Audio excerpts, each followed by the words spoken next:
Good evening, everyone. Once again, it's good for us to come together like this.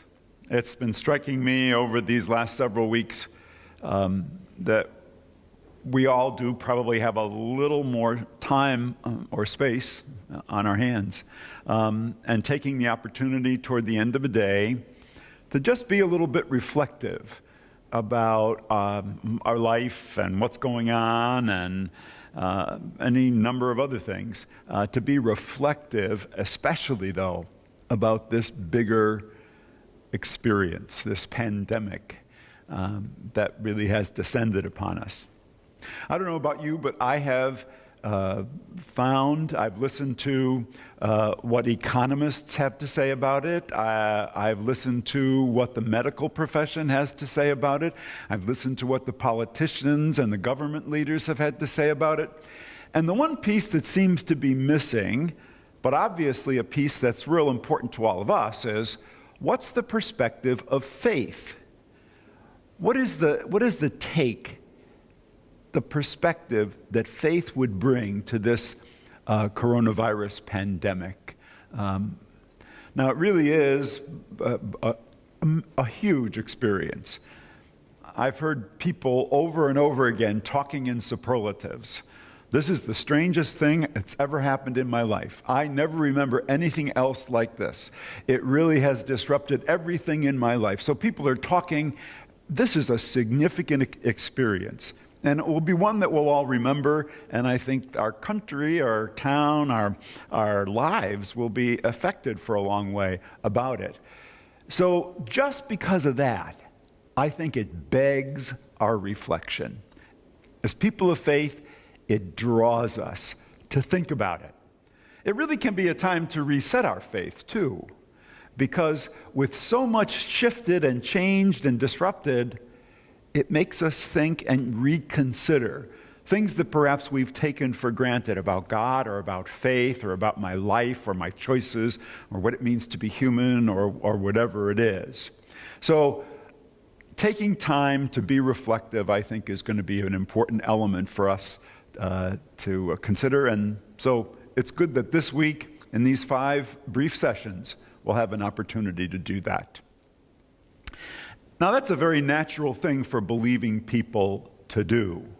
The classical definition that comes from way back in the Middle Ages for theology is faith seeking understanding. Faith, those things that are handed on to us, those things that we're kind of gifted with by our upbringing or our religious education or our faith practice. Faith seeking understanding. Just because we believe them, and we use that word believe very clearly, it doesn't mean we understand them. And as a human person, what comes most naturally to us is to be reflective about it, to look back. The word reflect means to look back again. Only human persons can do that. No other of God's creation can reflect on their life. And then ask, what does this mean? Where does this connect with so many other things? Now, we're doing it all the time. I bet you we do it, and we're not even aware that we're doing it. I always go back to that great quote from the Greek philosopher Socrates, who said that an unreflective life was not worth living. I believe that very strongly, because I think when we do take time to reflect on the experiences of our lives, we come to appreciate the richness of our life. Somebody else, an evangelical preacher, evangelical bishop named T.D. Jakes, is supposed to have said, "The world is a university and everyone is a teacher. Make sure when you wake up in the morning that you go to school." Pretty good advice, especially in days like this.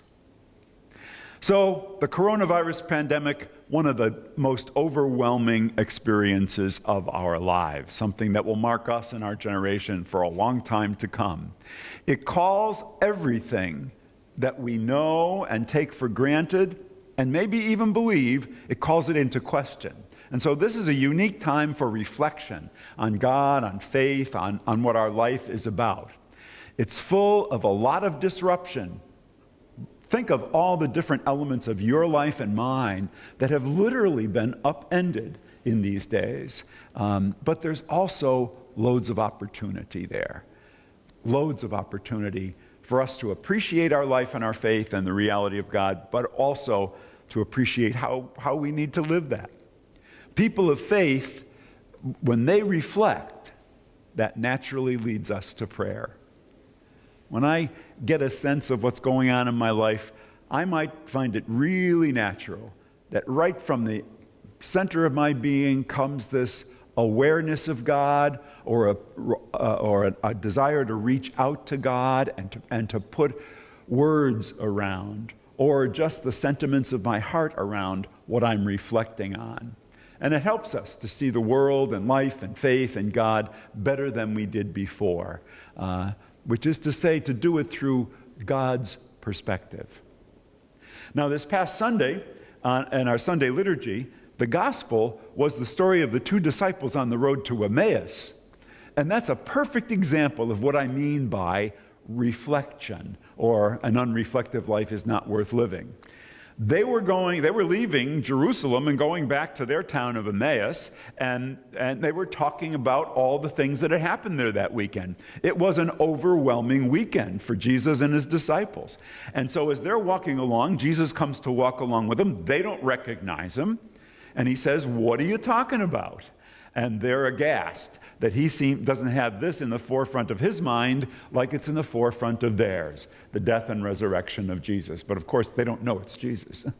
So then Jesus says, how slow of heart, how slow to believe.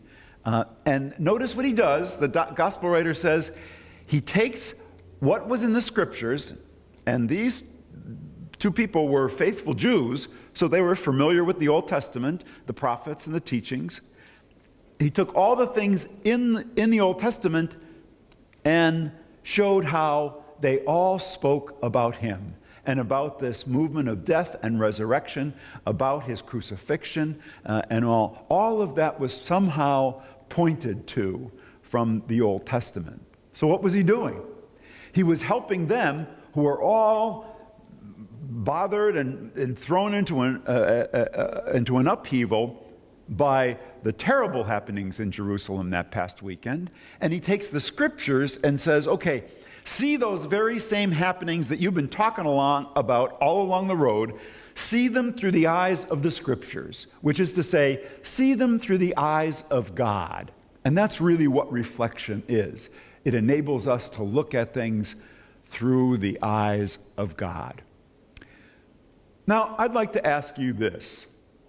What's one thing of these recent days, of this coronavirus pandemic experience and all that it entails, what's one thing that struck you, that stopped you in your tracks, that made you think, that engaged your interest or your imagination, that captured your attention or stirred your heart, that made you start to think or reflect or ask questions, or maybe even drew you to pray? What was it? Was it the signs of spring starting to bud forth? Was it how much you miss your grandchildren these days? Was it a sense of loneliness for being in isolation? Was it an awareness, a keener awareness of the people around you? Was it a sunrise or a sunset at one time? Was it the stillness of your home when you're there alone? Or was it an awareness of God's presence? What's one thing that struck you? And I'm going to ask you to make use of the chat column to the right side of the screen. And just as we've been doing from these gatherings in our masses, if you would please, just put in a few words what it is that has grabbed your attention in these recent days. Let's take some time to do that quietly.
Thanks so much for putting that together. Let me get a sense of just how different things have struck different people in our congregation in these days. That's a very natural experience at the root of whatever it was that grabbed your attention and however you reacted to it. I believe that's at the root of our belief in God. See, because our belief in God, sometimes we think about I'm seeking God, I'm looking for God, I'm trying to find out who God is. But what an experience like this sense of reflection that happens so naturally in us, that was put there by God. We were made that way so that we would be drawn to God. That means it's not just an idea of us seeking God. God's seeking us, and He's given us this ready-made, very human, very natural way of doing it. Drawing our attention by things that happen and stirring reflection or prayer or insight or understanding in each of us. That will pretty much draw a close for our reflection tonight, but throughout this week, we're going to ask at the end and give you the opportunity to ask some questions. Maybe there's something I said that made you think about something, or you wanted more clarity on something, or whatever. And again, once again, if you put it in the chat column, I will, as best I can, try to respond to it to help your questioning. Thanks very much. Have a good evening.